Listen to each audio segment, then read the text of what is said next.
आजमगढ़ में होने वाले उपचुनाव को लेकर के दिनेश लाल यादव ने सोमवार को नामांकन किया। नामांकन के दौरान बीजेपी के प्रदेश अध्यक्ष स्वतंत्र देव सिंह और तमाम भोजपुरी के एक्टर और फैंस मौजूद रहे।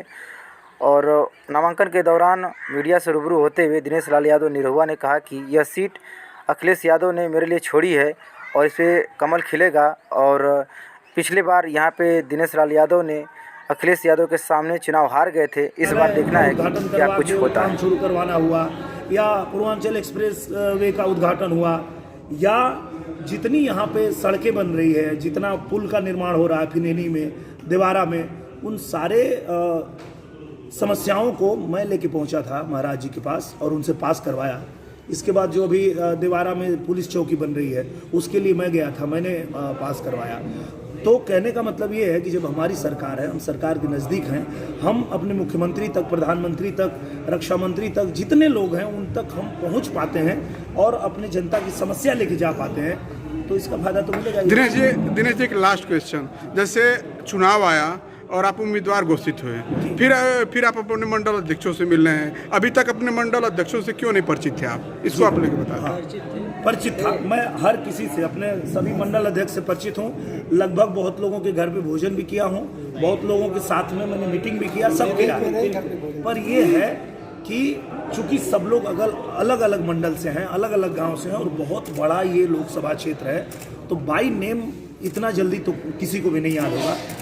अब मैं आज खुद बैठ के सबका अपने हाथ से नाम इसीलिए लिखा कि मैं सबका नाम याद रखूं और सब लोगों को अपने व्हाट्सएप ग्रुप में ऐड कर लिया, क्योंकि मेरी असली ताकत जो है मेरे मंडल अध्यक्ष हैं और इनके ताकत से ही मुझे लड़ना है। मैं रोज़ इनके संपर्क में रहूँगा और किसी को कोई समस्या होती है तो तुरंत मैसेज आएगा और उसकी जो पूरी टीम है हमारी तुरंत समाधान करेगी। क्या लगता है इस बार कितने हजार वोटों से आप जीत?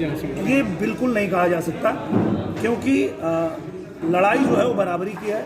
जनता को फैसला करना है। अब जनता जो करे, जनता पक्ष में रहेगी या विपक्ष में रहेगी, ये जनता के ऊपर है। हम लोग तो सिर्फ निवेदन कर रहे हैं। पिछला एक बयान आपका काफी वायरल था कि विधि के लिखे हुए लेख को मिटा देंगे। इस बार भारतीय जनता पार्टी ने आप पर दोबारा कमांड किया है, दोबारा आपको कमल का फूल देकर यहाँ से चुनाव लड़ाई है, क्या कहेंगे? देखिए, मैं इतना आस्तिक आदमी हूँ, ईश्वर में इतना श्रद्धा रखता हूँ, भगवान में इतना विश्वास रखता हूँ कि सुबह उठ के सबसे पहले 1 घंटा मेरा काम ही है ईश्वर को याद करना और भगवान का भजन सुनना।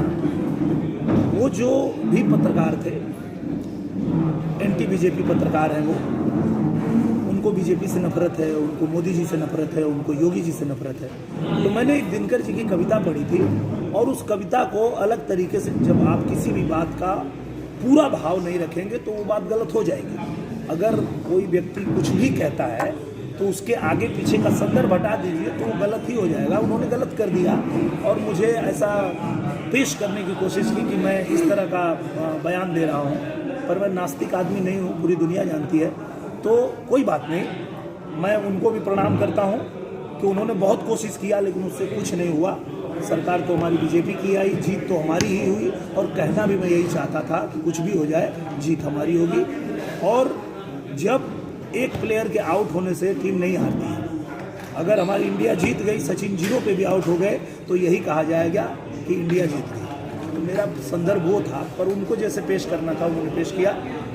बाकी ठीक है, उनको भी भगवान सलामत रखे।